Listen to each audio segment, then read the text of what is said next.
Welcome to The Most Important Thing. I'm Danielle DeMarco Neufeld. And I'm Greg Neufeld, and together we're exploring how ambitious, busy families can build culture at home. Because after all, family is the most important thing. Hey, Danielle. Hi, Greg. Woo woo. Happy whatever day of the week it is. Mm-hmm. We are here today to reflect. Yes. We've covered 8 topics so far, from family meetings to money conversations, and we're thrilled with the feedback we're getting and also the anecdotes. Yeah, you guys, people are listening. It's not just us here.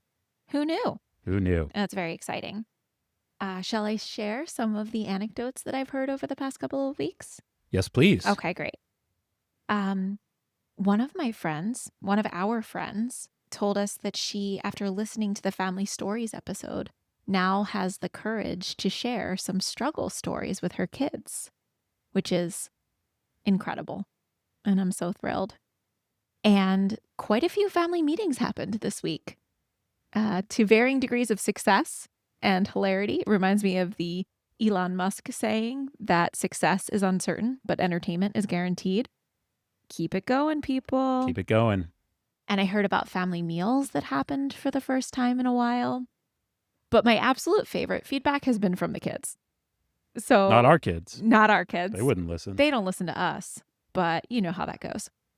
So we got to talk to a couple of kids who had listened to the Family Stories episode and really enjoyed that and asked their parents about family stories afterwards.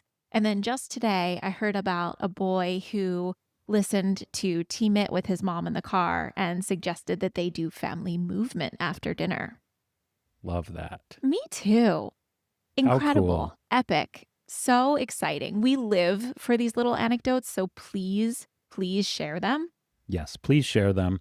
We have a newsletter, TMITpod.com. You can sign up for the newsletter and we'll share our episode tip sheet for the first 8 episodes. And that's where you'll be able to hear from us with future episode announcements and more Easter eggs. Yeah, and reply and let us know how things are going. We want to hear. There is no detail too small. Yep, we're just hi at TMITpod.com if you want to reach out. Cool. So today, we're returning to base camp to take stock and reflect on the first 8 episodes. Yeah, so we're calling this episode Back to Base Camp because base camp is a really important term in our family. It's a concept that I first read about in M. Scott Peck's The Road Less Traveled, where he talks about marriage as a base camp, as a place where two people commit to taking solace and resting up, because life is about climbing your own mountain. And so the base camp is really where you can have an opportunity to reflect and rest and gather supplies for your next journey. So marriage is a base camp. I think that this applies to the whole family as well. Yeah. Because family isn't about the summit, right? We are preparing each member to climb their own mountain. But family is where we build our emotional, spiritual, and relational muscles for the outside world. It's the place that we get to return to again and again to get clear, get connected, and prepare for what's next.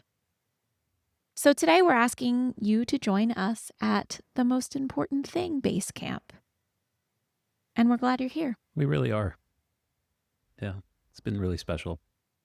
Cool. So let's talk about our first 8 episodes.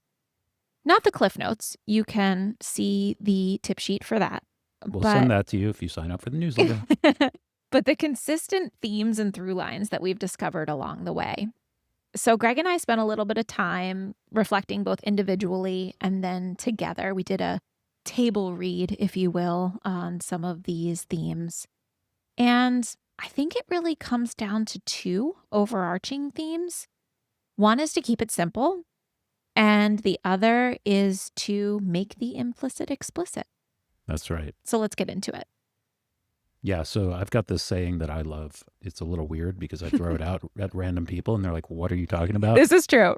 It's called floss one tooth. So I'm a very intentional flosser, and I believe oral hygiene will keep you alive very long in life. I'm a convert. Yep, but if you want to get started in flossing your teeth, don't say tonight I'm going to floss all my teeth. Just floss one tooth and then floss two tomorrow. So the idea is that we start with something small, right? I actually love this idea from Dr. Becky, who says if the first step feels too hard, then make it smaller. And obviously, you really embody that with your favorite motto of floss one tooth. That's right. But weirdness aside, I think that what we've seen is that it just starts with one small thing, right? I remember sharing some of my favorite birthday stories with the girls while emptying the dishwasher a couple mornings ago, that it doesn't have to be these huge moments. It can just be these tiny moments of magic. And like I think you said earlier, Greg, is that they build upon themselves and eventually it becomes like a ball rolling downhill. Yeah. If you take the first step, it's not much time. That small step builds inertia. That makes me want to do more. And the kids notice, which makes me want to find more to do. And now we're all a lot closer already. And it's only been 3 weeks. Beautifully said, Greg. The other thing I like thinking about when it comes to keep it simple is start small and see what sticks. If we are starting small, we can throw a bunch of things against the wall. And this goes back to this idea of being open to being adaptable. Like combining meals with family movement last Friday was amazing. And if we had been rigid about bedtime, which we usually are, it wouldn't have happened that way. But just accepting that, okay, we are allocating space and we are going to provide some structure, but then we're going to let inspiration strike within that container, I think is a really, really important aspect of keeping it simple. So setting some structure. I love this idea that Ed Catmull, who's the co-founder of Pixar, talks about. He says that creativity thrives within constraints. So if we can just set up, allocate some time, whether it's a family meal or a family meeting, and be loose about the agenda, then the members of our family will fill it beautifully. But it is our job to create that opportunity. That said, it's only a short amount of time. Yeah, we're not talking about hours and hours, right? Most of our experiments have been 25 to max 50 minutes. Yeah. Throughout the week. That's right. Kids love the anticipation build. Like they just like asking about when the next time that we're going to do something. At least our kids do. At least our kids. And when we have a date and we're like, oh yeah, we're going to do that again this Friday. They're like, wow, so cool. Yeah, I think that's true. I think that they also appreciate the ritual of it, right? These rhythms that they can rely upon that really involve the whole family. That's right. Yeah. So keep it simple.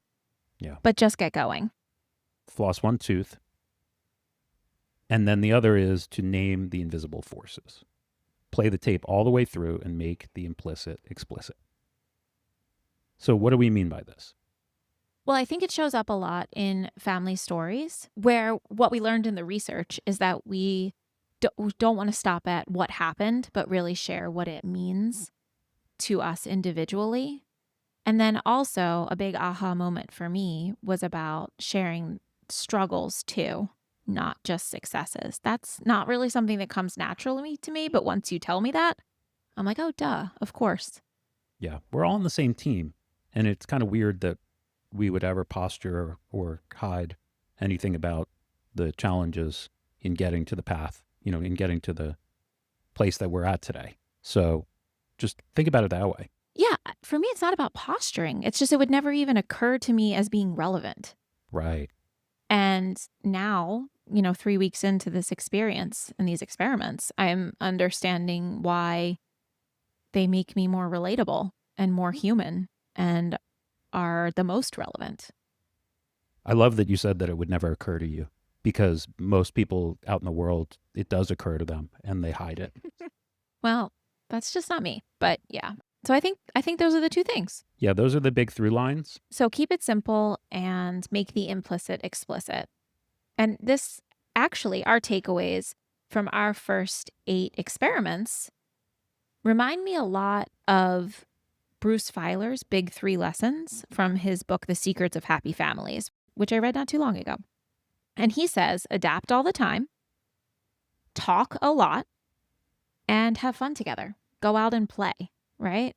And so I think that those are also great, keep it simple type Yeah. of strategies for setting the foundation of family culture. Right.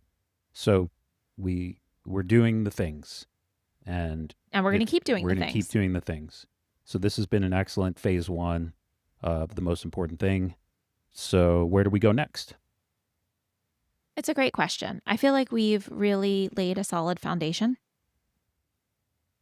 And as we take stock, I feel like we've really laid a solid foundation, and that these first 8 episodes and 8 experiments feel like a complete set. The feeling I've been getting lately is one of exhale. Like, take a pause, reflect on where you are, and keep these going. And so as I take stock of where we've been and where we're going, I keep coming back to this metaphor of building a house. In our first 8 episodes, I feel like we cleared the space. We poured intention into the ground, and we named that family culture matters and deserves to be intentionally pursued. I feel like we've raised the structure, the frame and the beams, if you will. Like, I feel like we have a framed out house. We talked about practices that shape our day to day. So the bones of the house have taken shape. And now we're moving into a different phase. Not one that's going to add more structure right away. But when I think about what's next, I've been thinking about the emotional wiring of the house and asking myself, what flows through the walls of our home? And so that's where I'd like to focus our next journey, on this internal architecture, if you will. The invisible systems that make our family feel safe, seen, and worthy. It's the part of the house that's harder to visualize, but I think it's impossible to live without. I love where your heart is at with that. Thank you. Yeah, no, I really do. And I'm excited to keep going. Me too. All right. Love you, Goosey. Love you, Goosey. Hey guys, if you're still here, you're definitely our kind of person. Thanks for spending this time with us on the most important thing. If this episode resonated with you, we'd love for you to follow us wherever you get your podcasts and share it with someone else building family culture on purpose.